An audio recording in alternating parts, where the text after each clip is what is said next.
যে স্বামী আমাকে এভাবে ছেড়ে চলে যেতে পারে তার কোনো অস্তিত্ব নেই আমার কাছে, কোনো অস্তিত্ব নেই। হ্যাঁ, আমি জানি আপনাদের শুনলে হয়তো খারাপ লাগবে, কিন্তু আমার সাথে যা ঘটে গেছে তারপর না চাইতেও আমি ওর মৃত্যু কামনা করে ফেলেছি। মৃত্যু কামনা করতে না করতেই আমার উইকেট ডাউন হয়ে যাচ্ছিল। কি সাংঘাতিক! কুণালের আবার হলোটা কি? ও তো বর্ষাকে চেনেও না, তাহলে ওর কথাবার্তা শুনে এভাবে রিয়াক্ট করছে কেন? আমি প্রথমে আমার দিদিকে দেখে অবাক হয়েছিলাম ঠিকই, কিন্তু রোশনিদি, আমি আমার দিদিকেই সাপোর্ট করি। যেই ছেলে এইভাবে দিনের পর দিন আমার দিদিকে ঠকাতে পারে, আমার দিদিকে ওইরকম অসহায় অবস্থায় বাড়ি থেকে বের করে দিতে পারে, অন্য একটা মেয়ের সঙ্গে দিনের পর দিন সম্পর্ক রাখতে পারে, সেই সম্পর্ক আমার দিদি কেন স্বীকার করবে? কেন শাখাপলা পড়তে যাবে দিদি?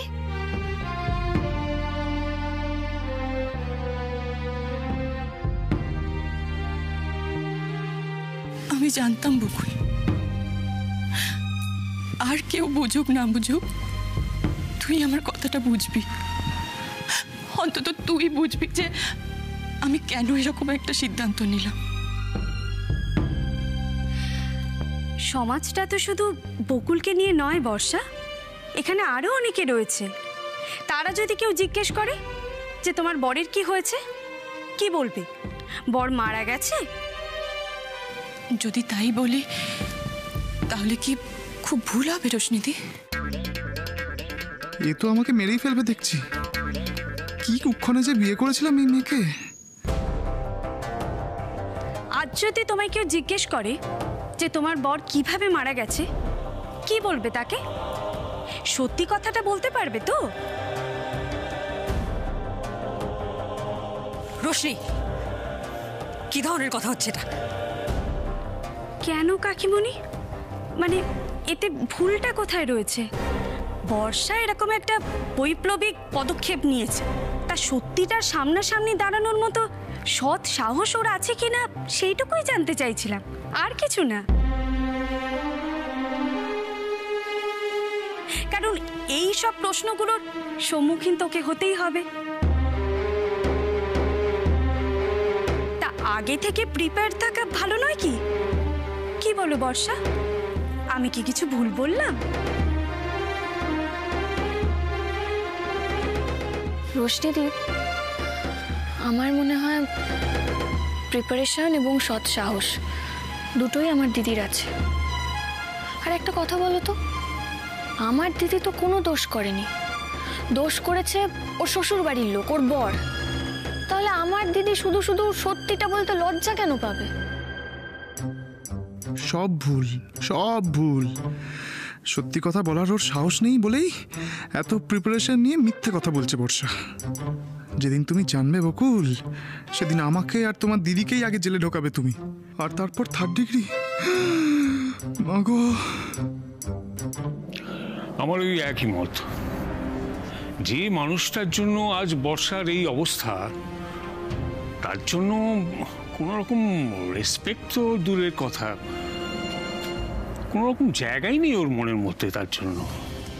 সেখানে শুধু শুধু নিয়ম মেনে ওই শাঁখা সিঁদুর পরারও কোনো মানে হয় না, আর লজ্জা পেয়ে সত্যিটা লুকিয়ে রাখারও কোনো মানে হয় না। আমি বর্ষার সঙ্গে একমত। বাহ, নিজের ইচ্ছে মতো জীবনটাকে চালানোর জন্য ভালোই অস্ত্র বেঁচেছো বর্ষা। সত্যি খুব খারাপ হয়েছে মেয়েটার সাথে, খুব খারাপ হয়েছে। Sorry sorry sorry.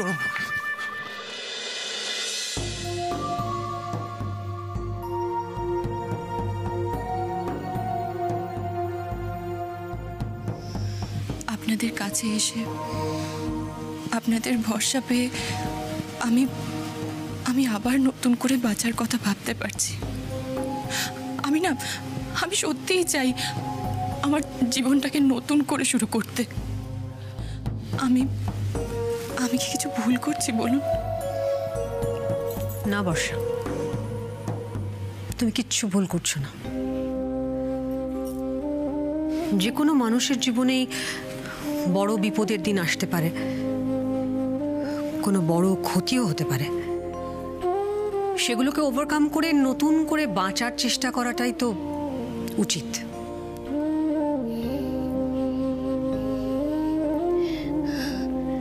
দিদি, তুই একদম চিন্তা করিস না।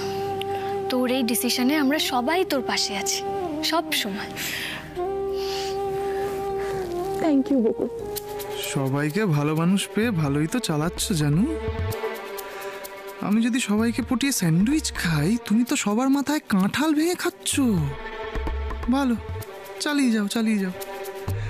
আর পারলে 2-1 কোয়া আমাকেও দিও। Thank you so much. আপনাদের সবাইকে অসংখ্য ধন্যবাদ। আমি অনেক সৌভাগ্যবতী যে এইরকম একটা পরিবারের সান্নিধ্যে আসতে পেরেছি।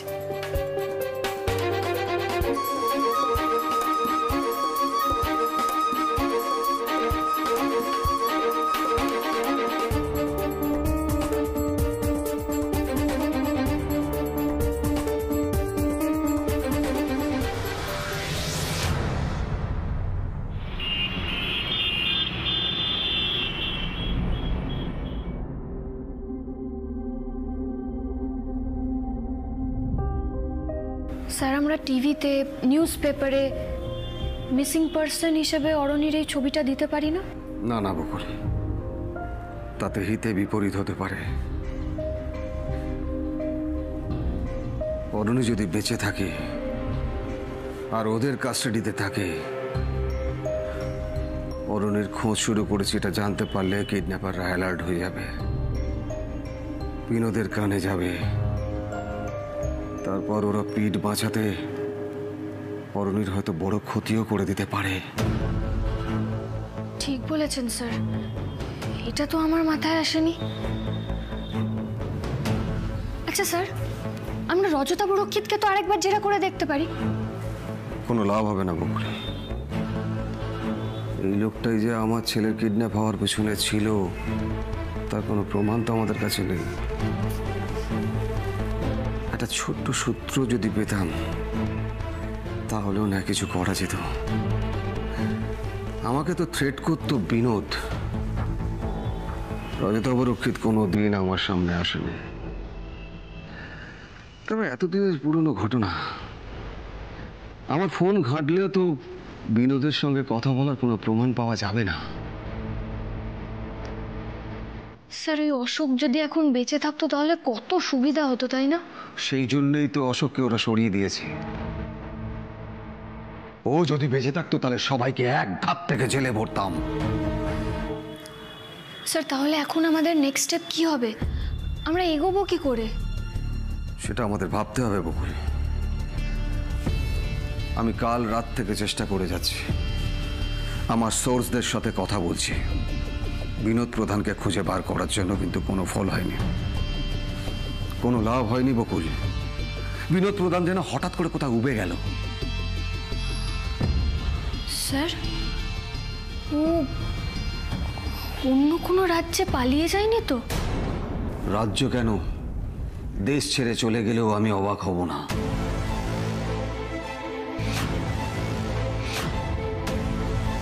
আমরা দেরি করে ফেললাম বকুল, আরো আগের থেকে ওর পিছনে লাগা উচিত ছিল। একবার যদি ওকে ধরতে পারতাম তাহলে পুরো ব্যাপারটাই ক্লিয়ার হয়ে যেত।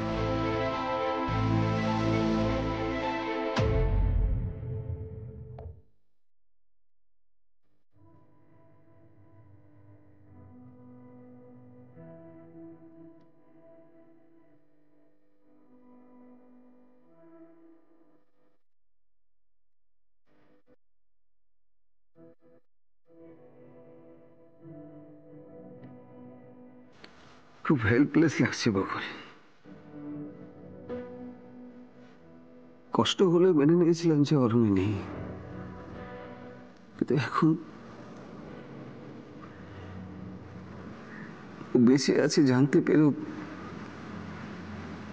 বাবা হয়ে আমি ওর জন্য কিচ্ছু করতে পারছি না। এখন নিজেকে আরো বড় অপদার্থ মনে হচ্ছে আমার।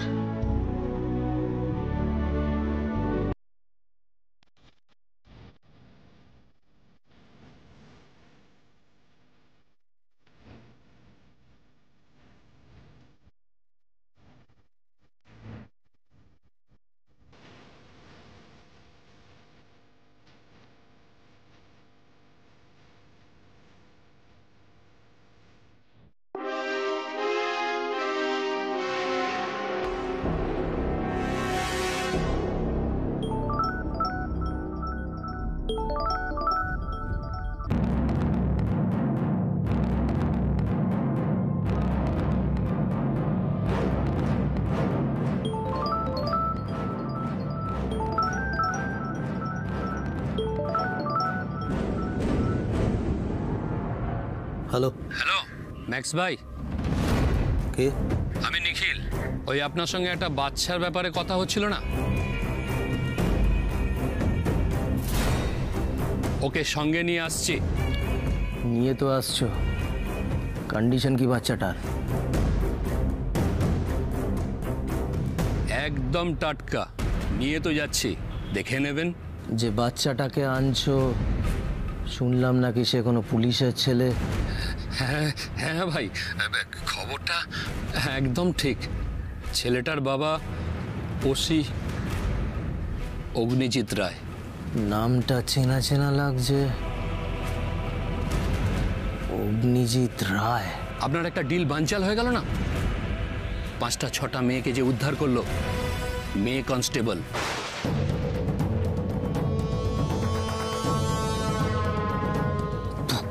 রায়? হ্যাঁ ভাই, এই অগ্নিজিৎ রায় বকুল রায়ের থানারই ওসি। নিয়ে এসো বাচ্চাটাকে, ওকেই তো আমার চাই। দেখো ওর যেন কোনো আঁচড় না লাগে, ওকে দিয়ে তো তুলবো আমার সব ক্ষতিপূরণ। ওকে বস, নিয়ে আসছি ওকে।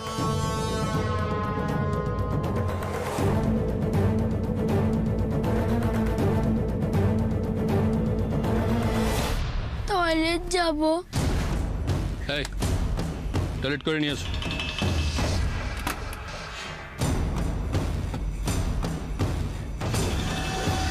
নজর রাখিস। যা।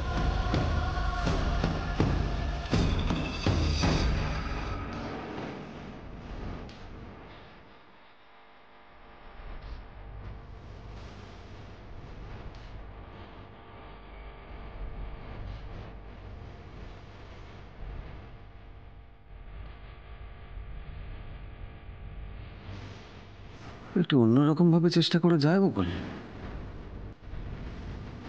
আচ্ছা তুমি একটা কাজ করো তো, এই ছবিটা সব থানায় ফ্যাক্স করে দাও। Okay sir. স্যার শুধু ফ্যাক্স করব না, সঙ্গে একটা নোটও দেব? সে ব্যবস্থা আমি করছি। আমি সব থানার ওসিদের সঙ্গে পার্সোনালি কথা বলবো, যাতে তারা পার্সোনালি এবং অফিসিয়ালি সব সোর্স খাটিয়ে অরণিকে খোঁজা শুরু করে। আর যদি কোনো সূত্র পায় তাহলে আমাদেরকে ইনফর্ম করে। তবে এই কাজটা আমাদের খুব গোপনে করতে হবে বকুল। কিন্তু স্যার। কিন্তু কি? না মানে এতে তো অনেকেই অফিসিয়ালি জেনে যাবে যে আমরা অরণির খোঁজ করছি। এটা কি সত্যি সত্যি গোপনীয়তা রক্ষা হবে? পাবলিকলি বিজ্ঞাপন দেওয়ার থেকে এটা বরং বেটার বকুল। আপাতত এটা ছাড়া আমাদের হাতে কোনো রাস্তাও নেই।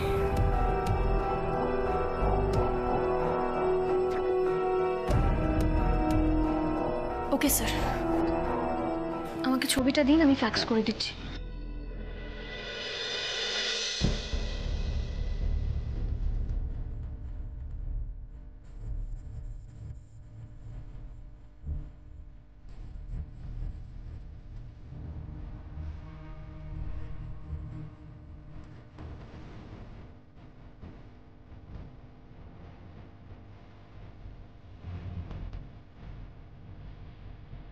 হ্যালো, এই তো ডার্লিং, এক্ষুনি আসছি। ছোট্ট একটা ডেলিভারি আছে, দিয়েই চলে আসছি। রাগ করো না প্লিজ। ভুলিনি, গিফট আনছি আমি, বলছি গিফট আনছি। রাগ করো না ডার্লিং। হ্যাঁ, আসছি আমি। এই বাচ্চাটাকে ধর, বাচ্চাটাকে ধর।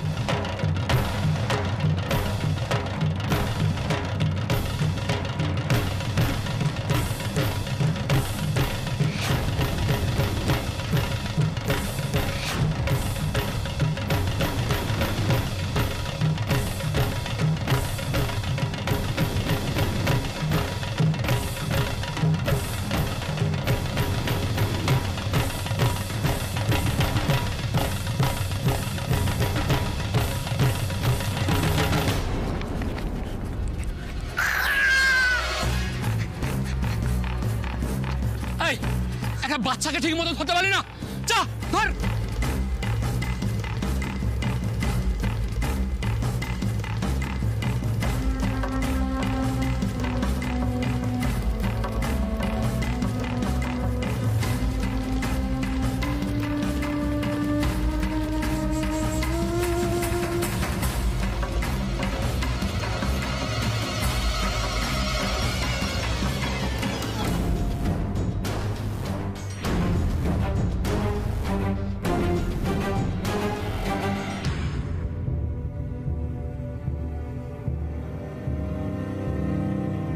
এই সব তোর জন্য হলো। বাচ্চাটাকে হাতছাড়া করা যাবে না। এই বাচ্চাটাকে না নিয়ে গেলে না ম্যাক্স ভাই কেটে রেখে দেবে। দেখ, তুই ওদিকটা খোঁজ, আমি এদিকটা যাচ্ছি। যা।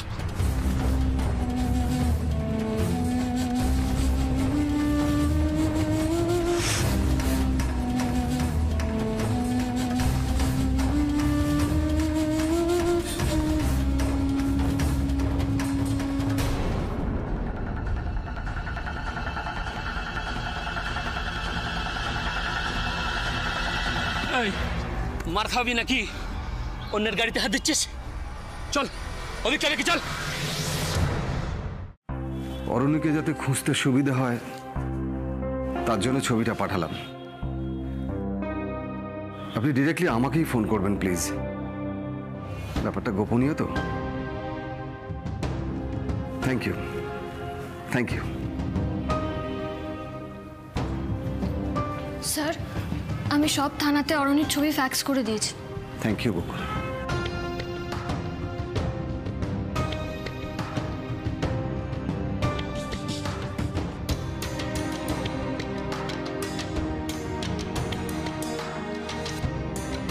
স্যার, আপনার মনের অবস্থাটা আমি বুঝতে পারছি স্যার। স্যার, আপনি এখনই এতটা ভেঙে পড়বেন না স্যার। আমাদের নেটওয়ার্ক কিন্তু খুব স্ট্রং।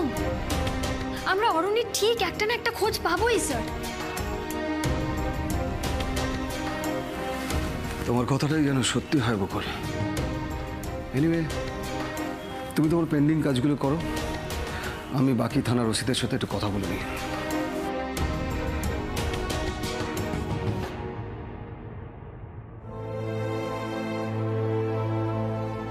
এরকম ফুলের মতো একটা বাচ্চা, ঠাকুর ও যেন সত্যি সত্যিই বেঁচে থাকে। আর যেখানেই থাকুক না কেন ও যেন ভালো থাকে। খোঁজ পেলি কোথাও? না, কোথাও তো পেলাম না বাচ্চাটাকে। চল। দাদা, এখানে কোনো বাচ্চা ছেলেকে যেতে দেখেছেন? কই না তো।